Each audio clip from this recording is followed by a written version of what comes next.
Praise lord.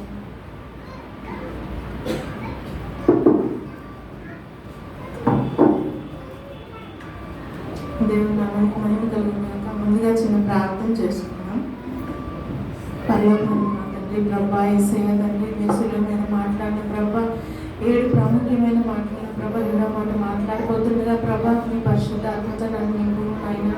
అయ్యా, నా ఇష్ట ప్రకారం కాదు కానీ ప్రభా, మీ చిత్తగా మీరు ఏదైతే చెప్పాలనుకుంటున్నారో తండ్రి, అయ్యా నన్ను బలపరిచి మీరు మాట్లాడమని మిమ్మల్ని రోజు ప్రార్థిస్తున్నాం ప్రభా. అయ్యా యేసయ్య తండ్రి, ఇంకా మాట్లాడే 7 వాక్యాలు మాట్లాడే వారందరితో మీరుండి నడిపించండి ప్రభా. ఈ దినున్న ప్రభా అనేక మంది విన్న వారందరూ రక్షణ పొందుకోవడానికి సహాయం చేయండి ప్రభా. నడిపించమని, మీరే మహిమ పొందుకోమని యేసుక్రీస్తు నామములో వేడుకొంచున్నాం తండ్రి. ఆమేన్. ముందుగా యేసు ప్రభు వారు శిలువలో మాట్లాడిన రెండవ మాట మనము ధ్యానించుకోబోతున్నాము. లూకా 23:43 అధ్యాయంలో. అందుకైన వారితో, నేడు నీవు నాతో కూడా పరదేశంలో ఉందని నిశ్చయంగా నీతో చెప్పుచున్నాను నేను. సో ఇక్కడ యేసుక్రీస్తు ప్రభు వారు శిలువలో వేయబడి ఉండటం మనం చూస్తున్నాము. యేసు ప్రభు వారు అయితే మన పాపాల కొరకు, మన అతిక్రమముల కొరకు శిలువలో వేయబడ్డాడు. కానీ ఆయన పక్కన ఇంకా 2 దొంగలు కూడా శిలువ వేయబడినట్లు మనము ఈ లూకా 24:23 అధ్యాయంలో చూస్తున్నాము. యేసు ప్రభు వారు మన పాపాల కొరకు శిలువ వేయబడితే, దొంగలు మాత్రం వాళ్ళు చేసిన పాపాల కొరకు, వాళ్ళు చేసిన తప్పుల కొరకు శిలువ వేయబడినట్లు మనకి హిస్టరీలో చూడొచ్చు.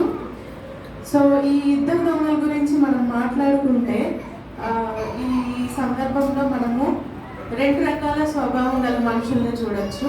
మొదటగా లూకా 23:39 చూస్తే,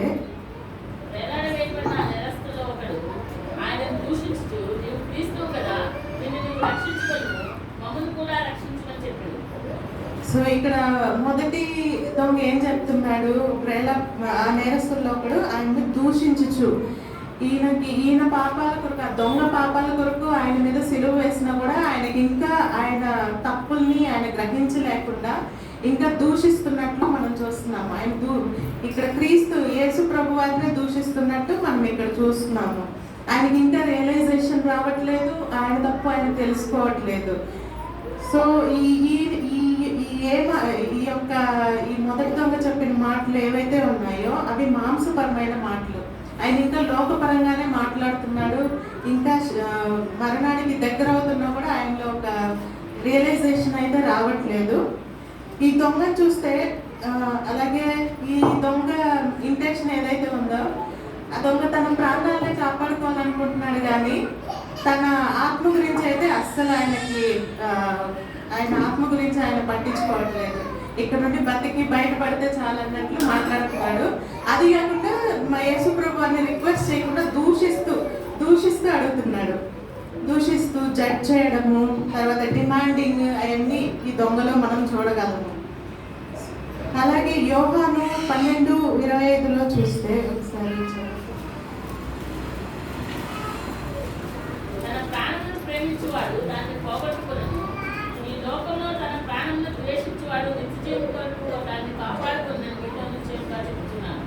సో ఇక్కడ మొదటి దొంగను చూస్తే తన ప్రాణంను ప్రేమించేవాడిగా ఉంటున్నాడు.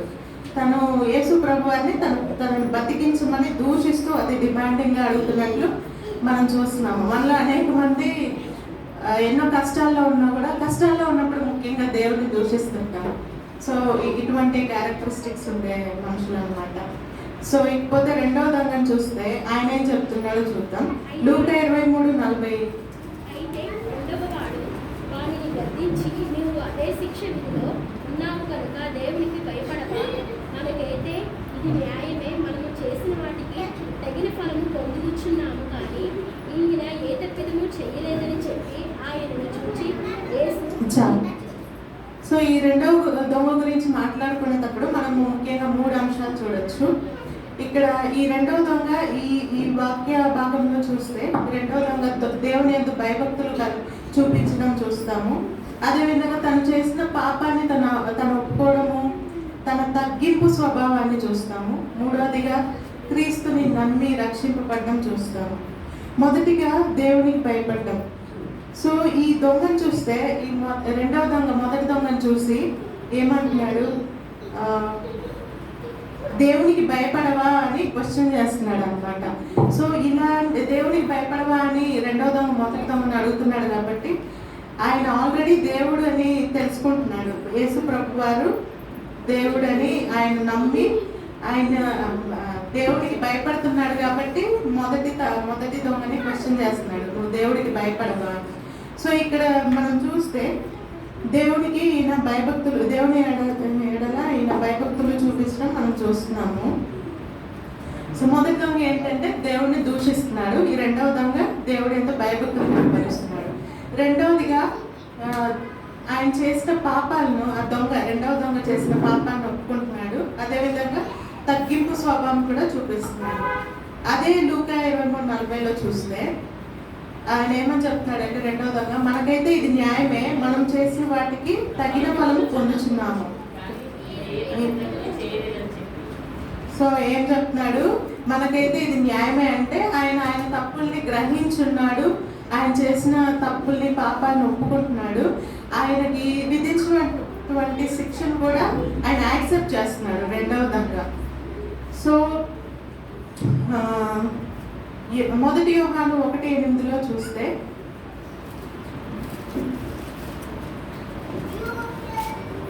మనం పాపం లేని వారిని చెప్పుకునే కదా మనమే మోసపుచ్చుకోలేము, మరియు మనలో సత్యం ఉండదు. సో ఈ వాక్యం ఏం చెప్తున్నాడు, మనము పాపము లేని వారిని చెప్పుకునే ఎడల మనల్ని మనమే మోసపుచ్చుకున్నాము. దేవుడు తప్ప ప్రతి ఒక్క మనుషుడు పాపం చేసేవాడే. ఎవరైనా కూడా ఏదో ఒక విషయంలో పాపం చేసిన వారమే. సో మన పాపాలను మనం ఎప్పుడైతే ఒప్పుకుంటున్నామో అప్పుడే మనకి రక్షణ దేవుడు అనుగ్రహిస్తాడు. సో అదేవిధంగా ఈ రెండవ విధంగా తను తగ్గించుకోవడం కూడా ఈ వచనంలో చూస్తాము. లూకా 23:42 చూస్తే యేసు నీవు నీ రాజ్యంలోనికి వచ్చినప్పుడు నన్ను జ్ఞాపకం చేసుకోమని. ఇందులో తెలుగులో అయితే నీవు నన్ను జ్ఞాపకం చేసుకోను అని ఉంటుంది, కానీ తమిళ బైబుల్లో ఏమని ఉంటుంది అంటే ఈ దాసుడిని జ్ఞాపకం చేసుకోను అని ఉంటుంది. దాసుడు అన్నప్పుడు ఆయన ఆ ఒబీడియన్స్, తనను తాను తగ్గించుకోవడము మనం చూస్తున్నాము. సో ఈ ఒక క్రైస్తవుడికి ఉండాల్సిన లక్షణమే ఆ తగ్గింపు స్వభావం అన్నమాట. మనం దీన స్వభావంతో దేవునికి మొరపెట్టినప్పుడు దేవుడు మన ప్రార్థనలు ఆలకిస్తాడని మనం ఎన్నో వచనాల్లో చూస్తున్నాము. మత్తయి 5:3 చూస్తే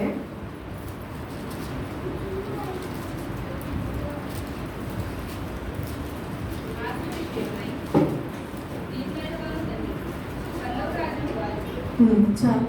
సో ఇక్కడ ఏమని చెప్తుంది, ఆత్మ విషయమై దీనులైన వారు ధన్యులు, పరలోక రాజ్యం వారిది.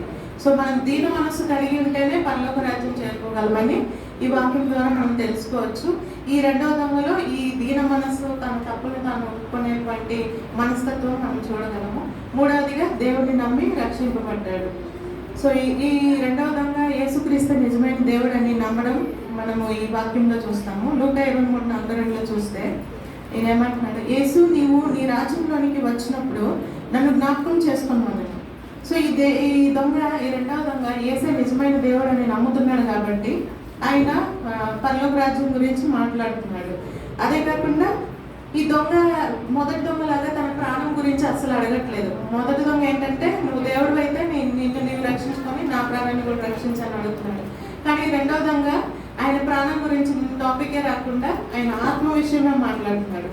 నీవు నీ రాజ్యంలోనికి వచ్చినప్పుడు నన్ను జ్ఞాపకం చేసుకోమని రాజ్యం గురించి మాట్లాడుతున్నాడు. అంటే ఈ రెండవ దొంగ తన ఆత్మ గురించి, ఆత్మ నశించిపోకూడదు అనే విషయం మాట్లాడుతున్నట్టు మనము తెలుసుకోవచ్చు.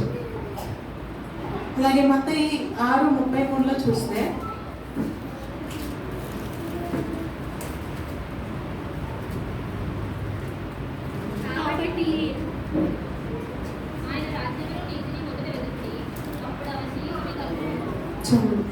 సో ఇక్కడ మత్తయి 6:33 ఏం చెప్తుంది, కాబట్టి మీరు ఆయన రాజ్యమును నీతిని మొదట వెతకుడి, అప్పుడు అవన్నీ మీకు అనుగ్రహింపబడను. దీని పై వచనం చూసుకుంటే చాలా ఉంటాయి, మనము ప్రతిరోజు బాధపడుతున్న విషయాలు ఉంటాయి. సో మనం ఎప్పుడైతే ఆయన రాజ్యాన్ని నీతిని మొదట వెతుకుతామో మనకు కావాల్సినవన్నీ ఆయన దయచేస్తాడని వాక్యం చెప్తుంది. సో ఈ రెండవ దొంగ కూడా ఆయన ఈ లోకానుసారమైన మాటలు మాట్లాడలేదు, కానీ ఆయన రాజ్యం నిమిత్తము మీ రాజ్యంలోనికి వచ్చినప్పుడు నేను జ్ఞాపకం చేసుకోమన్నట్టు ఆయన ఆత్మ గురించి పరదేశ్ గురించి రెండవ దొంగ మాట్లాడినట్లు చూస్తున్నాము.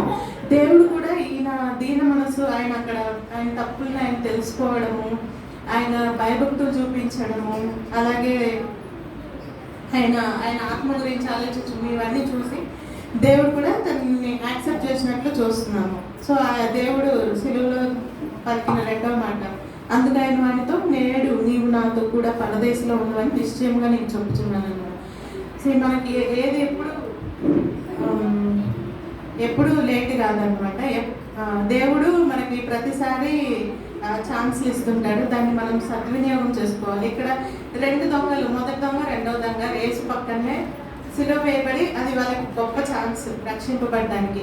కానీ అందులో మొదటి దొంగ దాన్ని దుర్వినియోగం చేసుకున్నట్టు చూస్తున్నాము. దేవుడిని దూషించి ఆయనకి వ్యతిరేకంగా మాట్లాడినట్లు చూస్తున్నాము. కానీ రెండవ దొంగ మాత్రము తాను సమర్పించుకున్నట్లు, రెండవ దొంగ తన ఆత్మ గురించి ఆలోచించి ఆ యొక్క సందర్భాన్ని ఆయన సద్వినియోగం చేసుకున్నట్లు, అలాగే దేవుడి నుండి వరం పొందుకున్నట్లు మనం చూస్తున్నాం. మనం